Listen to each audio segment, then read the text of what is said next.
Welcome to Built to Go, a Vanlife podcast. I'm your host, Jeff Wagg, coming to you from the College of Curiosity. This time it's episode 184, and we're going to talk about something that people called me out on last time, and that is, what is the best stealth van? And the answer's obvious. It's a minivan. We're also going to talk about desulfating your lead-acid batteries. It's actually pretty easy.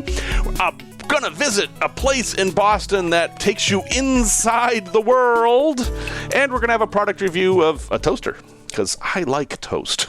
Hello, everyone. Welcome back. Sorry I'm a day late. I have so much stuff going on right now. It's crazy. I just launched a new cruise. We're going to do a river cruise in November of 2024, and it's taking up all my time. I'll have a link to that in the show notes. Unfortunately, it's pretty expensive, but hey, if you'd like to join a bunch of us and sail down the Danube, go ahead and check it out in the link. Anyway, let's dive right in here. Last week, I talked about stealth vehicles and how stealth means being ignorable and not invisible, and I said the best stealth van was a plain white cargo van. And that is true if you limit your context to just cargo vans. There's other vehicles out there, and in fact, there's no question, as several of you pointed out, the stealthiest van out there is the minivan. The soccer mom van. The van that people say they will never own, and then they have kids, and then they're like, oh, geez, this is really practical. I love it. Yeah, those. I remember when the first Dodge Caravan came out in 1984, I think it was. It might have been in 83, but I was in college in West Virginia, and some of the other kids in college there thought it was the ugliest, stupidest vehicle ever to roll the earth. One guy called it a moon buggy, and I always thought they were kind of cool. And I don't know why it was in 84 that minivans became a thing when, you know, we'd had the Volkswagen bus forever. I mean, small vans have been around for a very long time. So, whatever. That's how it goes. And so now we have minivans, and they're everywhere. If you're in the city, if you're in the country, it doesn't matter. You see minivans everywhere, except you don't. They're completely ignorable, thus making them perfect for stealth camping. But they're also good just as a camper van anyway.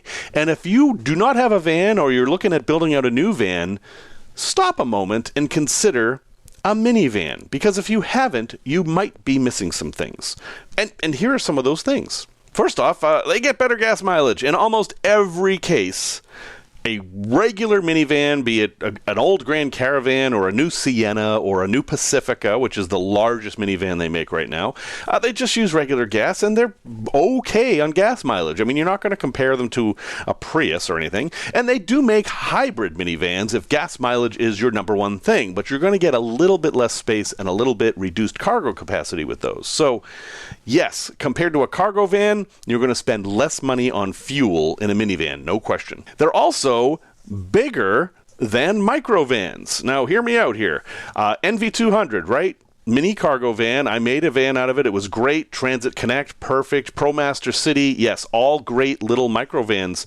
Minivans are bigger than those, but in one dimension. They're longer. That matters if you're trying to put in a bed. Now, my biggest problem with my NV200 was trying to fit the bed in there because I had exactly 75 inches from the back doors to the front seat. That's it. I'm 72 inches, so I had to fit myself in that space with a bed, and that was a big challenge. In a minivan, typically you're going to have 80 inches or maybe even more. That makes it much easier to find a bedding solution, but there's a big trade-off for that. You're going to get more length, you're going to get less height. My problem with minivan builds is that if I sit on the bed in a minivan build, my head hits the ceiling, and that wasn't the case in the NV200. So if you're somebody who's, 5'5", 5'6", in that range, a minivan is going to be great. But if you're getting up to 6 feet tall and over, you're going to have a problem with the ceiling. So just consider that. Another obvious factor about minivans is you can find anybody to work on them. I mean, you can go anywhere. You can go to Jiffy Lube, you can go to the dealer, you can go to just about any mechanic, and they'll be able to work on your minivan. And I can tell you, from owning a Sprinter, that's a really nice thing, because I have had serious trouble finding someone to work on my Sprinter. Another non-obvious thing is they're cheaper tires. You can get passenger-rated tires for a minivan. Now, you want to think about that. If you're going to really load your van up as heavy as it can be, you might want to spring for some light truck tires. But generally, you're going to be able to find cheaper tires for your minivan. Doesn't mean you always want to. And there's a corollary to this, is you're going to be able to find fewer AT-type tires for your minivan. And honestly, I think they would look a little bit funny even if you did. So just consider that. You're going to have at least more options if you have a minivan. You're also going to get more creature features. You know, a lot of these vans we drive are pretty Spartan. I know my Sprinter has some fun features in it, but it's missing some really obvious ones too. You can get whatever you want in a minivan. Some of them are very luxurious, and they have power sunroofs and electric heated seats and all massage seats, all that kind of stuff that maybe if you drive a 12-year-old van and then you get in a rental car and you're like, wow, this does a lot of stuff my van doesn't do. Yeah, you can get all that in a minivan. So if that's the kind of thing that's important to you, like a comfortable driving experience with all the little goodies, yeah, you're going to get that in a minivan. Another thing, and this is not a small thing, it's a very big consideration. Nearly every minivan these days, and even for like the past 10 years, has dual sliding doors. So you have one on both sides. This gives you some build advantages and some build challenges. My NV200 also had this, and what I decided to do was basically abandon one of the doors as far as entry and exit goes, and I used it as a second hood. Basically, I could slide open that driver's side slider and get access to all my plumbing and electrical and all that stuff, but I would never use it to get in and out of the van. I would always use the curbside one, which is, I think, safer. You will have to make that decision too if you do a minivan. How are you going to deal with the two doors? Some people love being able to get in either side, and that's a choice you can make, but you're going to eat up a lot of space doing that. So it's an option. And yeah, the door mechanisms and stuff can get in the way a little bit depending on which van you get. So something to consider. One thing that I have come to think of as an advantage, but I don't always, is that the rear door of a minivan is a hatch. It opens up and then you're out of the rain, and you can actually build a kitchen into the back of a minivan and cook right there, and you're always out of the rain, whereas most cargo vans have barn-style doors in the back. You might prefer the barn-style doors. They do have some advantages, like you can open just one, you don't need as much space, etc. But it is nice to be instantly out of the rain, and a lot of them are electric, so you can just press a button and then the back door will open for you and you can put all your stuff in. So that's something else to consider. Also, having that hanging door makes a great place to hang a bug screen, like to keep the mosquitoes out, or a shower curtain. You have this hanging roof that you can do anything you can think of. Another big advantage to minivans is that they tend to be safer. If you look at the crash test ratings of minivans versus cargo vans, minivans are usually in the car range. They've got more airbags usually, more safety features, and that is also a con because those airbags are a problem. In fact, this is probably the biggest negative thing about minivans. They've got the airbag of the steering wheel, obviously. They've got the one over the glove box, but they also now often have airbags all down the back by the windows. That can create a problem for your build. First, you have the obvious problem of screwing into that, and you don't want that. There's explosive components in there, and while it's unlikely that you could actually set the things off, it wouldn't be hard to damage them. You don't want that. The other thing is that if you do even a no build, and you get in an accident, those airbags are going to go off with explosive force. And anything you have in that airbag zone is going to become shrapnel. So if you built a cabinet that was only attached to the floor and just raised to the ceiling and you got in an accident, the airbag would hit that cabinet and explode it. So my recommendation is that if you build out a minivan, disable the rear airbags. And that isn't as simple as turning a switch. You're going to have to do research on that, and I'm not going to get into that in this small list, but it can be a little bit tactical. Another thing to consider is you're going to have windows to deal with. This is a pro and a con. Windows let heat in, they let cold in, they can leak, they can break, but they also let light in, and they also add to the stealth effect. So consider that you're going to be getting something with a lot of windows, and that's just all there is to it. There's absolutely nothing wrong with painting the inside of the window or covering it with insulation or whatever. From the outside, people are just going to see black, and with as many tinted windows as there are out there, that's not going to draw any attention. Here's a nice thing about minivans. You can get all-wheel drive in them. It's not even hard. In fact, I used to own a 2004 Toyota Sienna with all-wheel drive, and that thing was an absolute beast in the snow. It was an extremely capable vehicle in the snow. I had it in Vermont, and I had a 15-degree driveway. I needed that. The thing was amazing. With some studded Hakkapeliitas on there, it was a snow beast. But minivans are going to have low ground clearance. You are not going to do a lot of off-roading in your minivan. Even if you make lots of modifications, these vehicles are much less capable off-road than even a cargo van, purely because of ground clearance, if nothing else. They're also not rugged. They're not made for that. You know, cargo vans are kind of tough. They're expected to be beat on. Minivans, not as much. So, if you're going to do a whole lot of off-roading, a minivan isn't probably for you. But dirt roads, mild off-roading, yeah, you can absolutely do that. I mean, my NV200 wasn't technically a minivan, but I certainly drove it off-road and didn't really have any problems. And here's one that you won't think of until you actually buy it.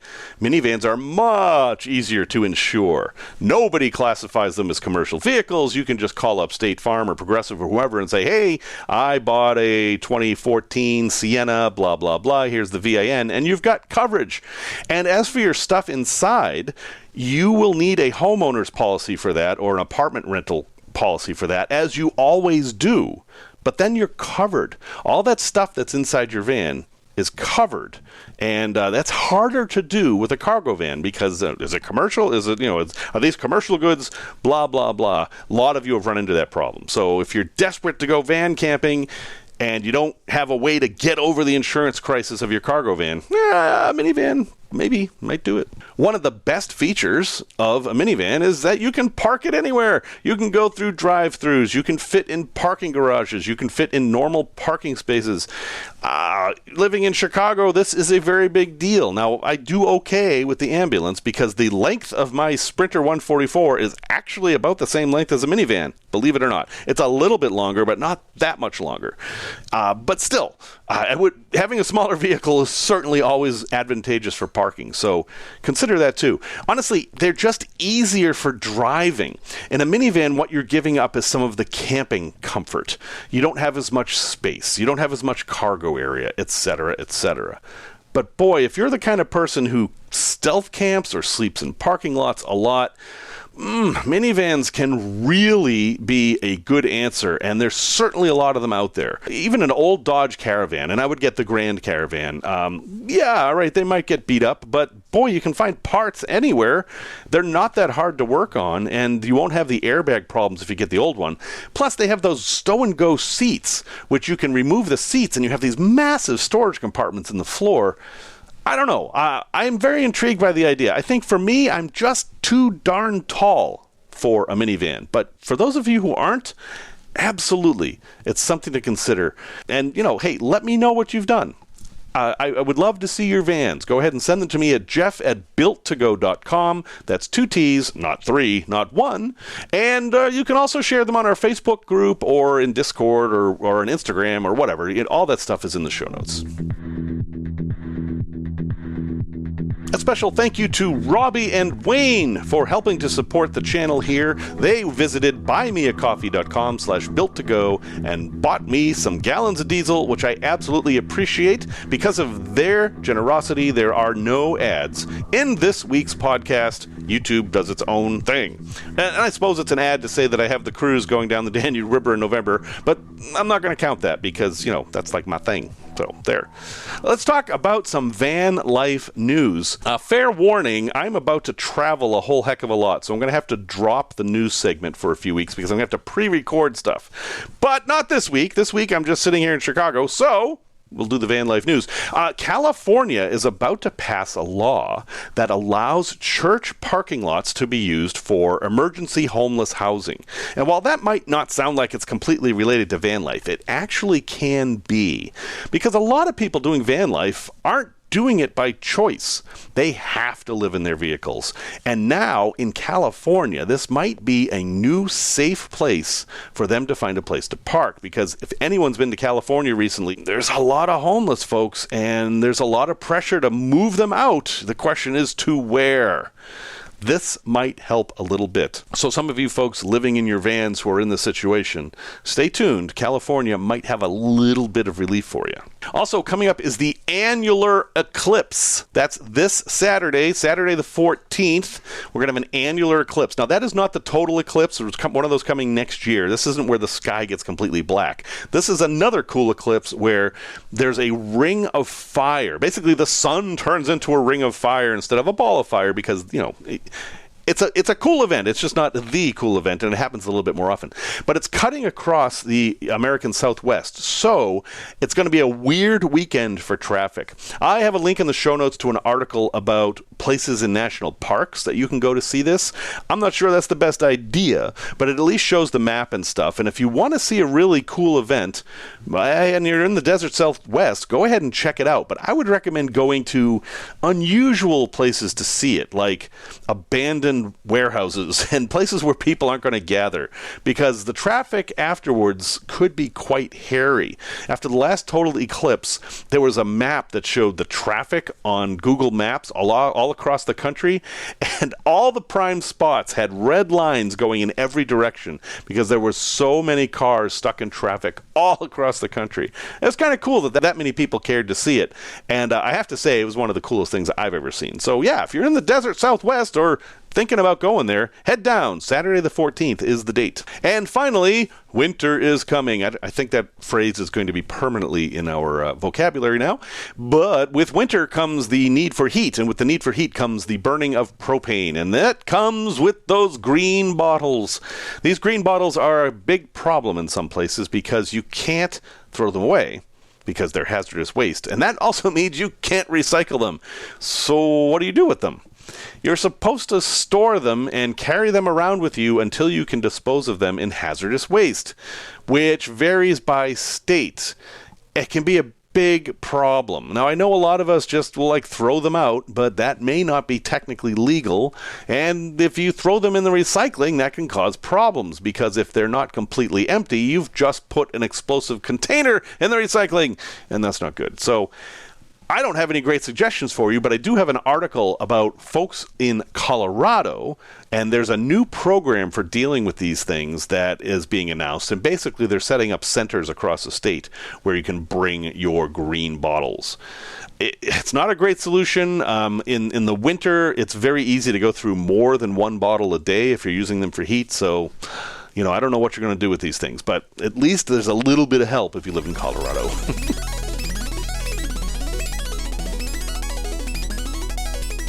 Tech Talk. When I was talking about batteries, somebody, Brian Dunning, again, mentioned that, hey, what about desulfating batteries? And this isn't something I've talked about because most of us don't use flooded lead-acid batteries in the backs of our vans. This is a normal starter battery kind of battery, the kind you have to add water to, although some of them are sealed. A normal car battery typically is flooded lead-acid. Well, there's something that can happen to them called sulfation. And inside a battery, you've got these metal plates that are basically dipped in acid. And over time, a sulfur compound will kind of encrust itself on those plates, and that makes the battery a whole lot less efficient, and you're basically not holding as much charge. But there's a way to remove that sulfur without opening your battery and scraping it or anything like that, and it's called desulfation. And the way you do it is you apply high voltage to the battery, 17, 18 volts, something like that, but at a very low amperage. So that's very, very important. You don't want to provide a lot of watts to the battery. You want to apply a lot of volts at a low amperage. And you're already, I know, some of you, your heads are swimming like, what are all these numbers and blah? Doesn't matter. Fortunately, you don't have to worry about it because all you have to do is buy a desulfator. That's it.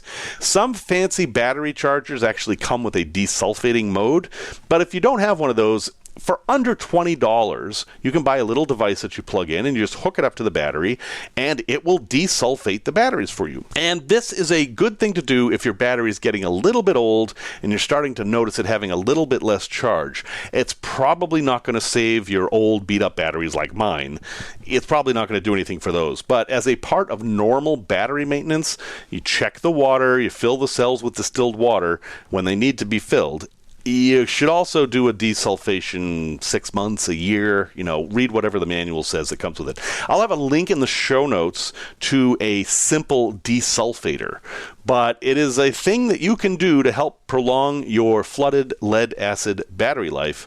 Again, I do not recommend these batteries as leisure batteries. They need to be vented, they can leak, they require a lot of maintenance. We have moved on in battery technology, but I'm also aware that this is what people have. Some of the people get these for free because of where they work, so heck, we got to deal with it too. Product review. Yeah, folks, we're going to talk about a toaster. So, this toaster is a regular household toaster, but it has one distinct difference that makes it really good for van life. I didn't even know these things existed. It's a low wattage toaster, and how they make it low watts is pretty simple. It only toasts one piece of bread at a time. It's a single slice toaster. I've never seen one of these in someone's house. I mean, everyone usually has at least a 2-slice toaster, if not a toaster oven. But these little things, they cost about $10. They run on household power. You will need an inverter. But they use like 500 watts, which isn't that much. That means that all you need is capacity and a reasonable inverter, and you can make toast. And I've been doing it now all summer. I have one installed in the Tiki Bago, and every morning I get up and make toast or a bagel. And it's dumb simple. I mean, yes, it uses energy, but what's perfect about it is that you generally make toast in the morning. So you use it in the morning and you eat up some of your battery because, it's an electrical heating device. It's going to use up a fair amount of battery, but then you've got all day to recharge with solar. So depending on your setup, that can work really well. And it's also optional. Toast is nice, but you don't have to have it. If it's been raining for 4 days and your batteries are a little low, well, don't use the toaster. But for those of us who like toast and want a very simple, compact, lightweight, inexpensive way to make really good toast, all those stovetop toasters tend to be not ideal. Well, this toaster works. And I'll have a link in the show notes to the one I've been using. Comes in colors. It can be pretty. It can be just black. But it is a way to make toast, even on your Jackery, without too much trouble. Tales from the road.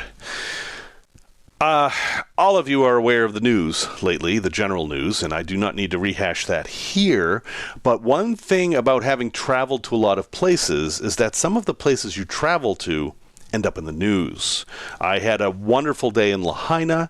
I knew about that tree. I knew about Front Street, all the stuff that burned down. I was there. I could imagine myself being on those streets. And I didn't think it would happen so soon, but yes, I have been to Israel. I've been to Ashdod. I've been to Haifa. I've been to Golan Heights. I've been to Jerusalem. And a lot of the things I'm seeing on TV remind me of my trip there, with one pretty horrific difference. So I'm going to tell you a tale from my visit to Jerusalem, and I'm just going to present it as it is. I don't mean to make any political statements or anything like that. This is just what I observed. So this was about 10 years ago. Took a group of people to the Holy Lands on a cruise. Remember, I'm not a religious person, but I like history, and I had a great time on this trip, and I found Israel to be a wonderful place to visit. And we went to Church of the Holy Sepulchre, the Wailing Wall, the very holiest of holy places, some would say, on the entire planet. But there is a controversial building there, and it's on a hill called Temple Mount. And the Wailing Wall is on one side, and Solomon's son built a temple there. It was destroyed. And it's claimed by the Christians, the Jews, and the Muslims. And currently, at least as of last week, it was under Palestinian control, whereas the Wailing Wall and the rest of Jerusalem is under Israeli control. Now, I was not a Palestinian or an Israeli. Our tour guide was Israeli, and he told us that if we wanted to go up on the Temple Mount, we could, because we're not Jewish. We were allowed, but he'd have to stay behind. And after a bit of discussion, we decided to do that. Now, the trip to the Temple Mount is just on foot. I mean, you can see this from everywhere. The reason the Western Wall, the Wailing Wall, is there is because it's the place where the Jewish people can get closest to what was King Solomon's temple. And that's why it's the Wailing Wall, because they're remembering the destruction of the temple, etc. Again, very controversial, and I'm not going to wade into there. But our experience was that we left the Israeli checkpoint and then went up these amazing stairs that were covered in parts that basically went up the side of the mountain, and then we hit the Palestinian checkpoint. Now, in the meantime, while we're in between those two checkpoints, we're in this staircase thing that we can't move off of. I mean, we were trapped, basically. And there are people with machine guns on either side of us. It's a very unusual spot on Earth. You're in between two parties who really don't like each other, who have big guns, and you're not part of either party. Just a strange moment. And then we got up to the Palestinian checkpoint, and everything was fine, except that somebody I was traveling with had bare shoulders. Pro tip, folks, if you're going to travel overseas, especially in the Middle East, they don't like bare knees and bare shoulders. Make sure you bring something to cover those up, because you will have to do that. So, yeah, the poor woman I was with had to change, and she actually had to take her shirt off and put on a new shirt. The guards wanted to watch her do this. I protested. Anyway, we sorted it out, and everything was fine. But you can imagine we were a little bit on edge. This was such an unusual situation for us, but we got up there, and the Al-Aqsa Mosque is there, dominates the entire hill. And no, we weren't allowed to go in there because we're not practicing Muslims, but it was beautiful. We were allowed to take our picture in front of it and everything. And what we saw was basically a garden. I mean, it was like a city park. It was gorgeous up there. It was quiet, peaceful. There were some men praying by the mosque, but the most noise and activity we saw came from this group of children playing soccer. Folks, that's what's up there. If you want to go on the Temple Mount, what you're going to see, at least as of a week ago, were kids playing soccer. Now, these were all Palestinian kids. Israeli kids weren't allowed up there. Jewish kids weren't allowed up there. And this was in 2011, so 12 years later. Those kids, who were about 10 at the time, are now 22. And as I'm watching the news, I have to wonder if maybe I'm watching some of those kids that were up there on that sunny day playing soccer. And that's not what they're playing now. So travel can give you some perspective, and it's not always pleasant. But it's a very good thing for developing understanding and empathy. And while I don't understand what's going on, I'm overflowing with empathy. A place to visit. No, I'm not going to talk about Israel. I'm going to talk about Boston. Boston, Massachusetts, but I am going to talk about another religion. And that religion is Church of Christ Scientist, founded by Mary Baker Eddy of Swampscott, Massachusetts. In fact, her grave, I'm sorry, it's not a grave. Her resting place is still there. Rumors have it that she has a telephone in her tomb, so she can let people know when she wants to come out. That was installed over 100 years ago, but, anytime she's ready. Anyway, you can't visit the tomb. I mean, you can visit the gravesite, I suppose, but you can't go in the tomb and use a telephone. What you can do is go to the Church of Christ Scientist building in Boston and see an amazing structure called the Mapparium. In the 1930s, they built this structure inside their building that is basically the globe inside out. And you walk inside. And the entire thing is constructed of stained glass. And it glows. And it is gorgeous and beautiful. And it gives you a completely different perspective on the world. Instead of being on it, you're in it. Or you're rather above it with a 360-degree view of it. You're literally on a bridge walking through this globe. So if you dropped something off the edge, it would land in Antarctica. And if you looked straight up, you'd be looking at the Arctic. And then all around you is the globe. But it's frozen in time. And this gives you a really interesting perspective, because you're not looking at the globe of today. You're looking at the globe of almost 100 years ago. And there are things on the map and things that aren't on the map. For example, the Belgian Congo is on the map. That is not a thing anymore. Israel is not on the map. because that wasn't there until the 40s. There's a lot of that. USSR is there, but we don't have one of those anymore. So it's a completely beautiful, interesting experience. Yes, you're going into a religious institution, but they do not proselytize or anything. If you want to learn more about their religion, you can. But Church of Christ Scientist is not one of these evangelical organizations that's going to knock on your doors. They have very few members, but a whole lot of money for some reason. It's an interesting organization. That's probably worth a Wikipedia look on its own, Church of Christ Scientist. But at any rate, this is open to the public, and you can go in just as a tourist and see this amazing structure that's been there almost 100 years. So I'll have a link in the show notes on how you get there. I've been there many times. It's called the Mapparium. One word of warning about the Mapparium. They don't allow photographs. No selfies. I hate this. I really wish they would do this. But they do sell postcards. So when I'm faced with this, what I will often do is take pictures of the postcards and post those. It's not as good, and it's pretty easy to cheat these days too, but there you have it. Resource recommendation.